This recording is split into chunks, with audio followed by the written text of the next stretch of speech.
So in later videos, we're going to be looking at dielectrics. But in order to understand dielectrics, it's useful to consider what happens to a capacitor when we place a conductor in between the capacitor plates. So a conductor is not a dielectric because it conducts, but by considering this, we get an extreme example of what happens to the electric field when we place something in between capacitor plates.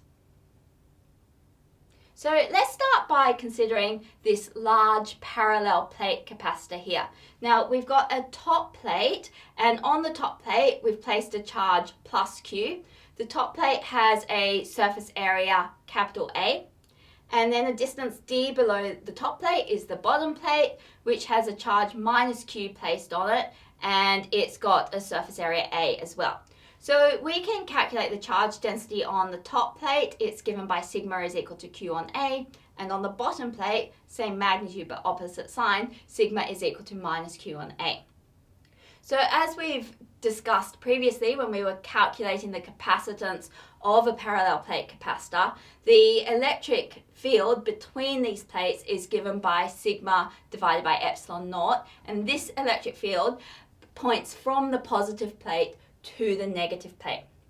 Now I want you to imagine placing a conductor with a width b in between our capacitor plates. So we'll place it a distance little a from the bottom of the top plate. So what we want to do now is calculate the field and then the potential difference between these capacitor plates so that we can work out how the capacitance has changed. So looking at our capacitor, in the top region between the top plate and the conductor, the field has not changed. It's still equal to sigma on epsilon naught, and it's still going down. Then inside the conductor, the charges are going to rearrange to cancel out that field. And so the electric field inside the conductor is 0. So between A and B plus A, for height-wise, we're going to have no electric field. And then in the bottom region, between the bottom of the conductor and the bottom plate, we're again going to have our sigma on epsilon naught going down.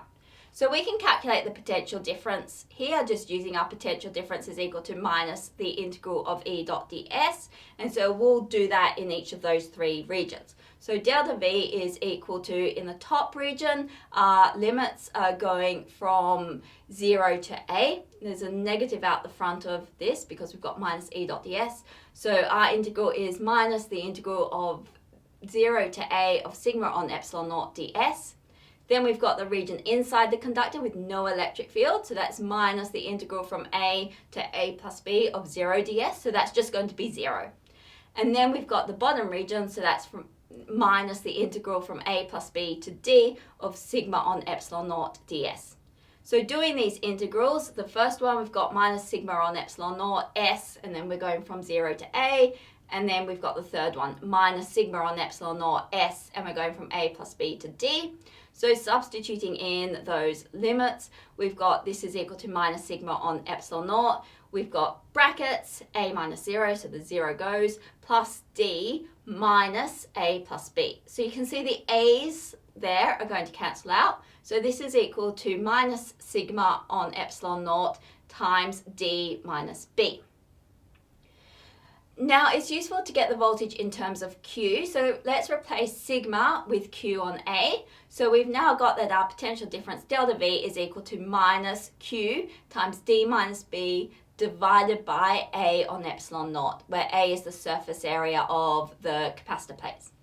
So to calculate the capacitance, we can just substitute this into our capacitance equation. C is equal to Q over the absolute value of delta V. In this case, our delta V was negative, so to take its absolute value, we'll need to change its sign. So the capacitance is equal to Q divided by Q times D minus B, and then that bit is divided by A epsilon naught. So rearranging that, we've got this is equal to A epsilon naught divided by D minus B.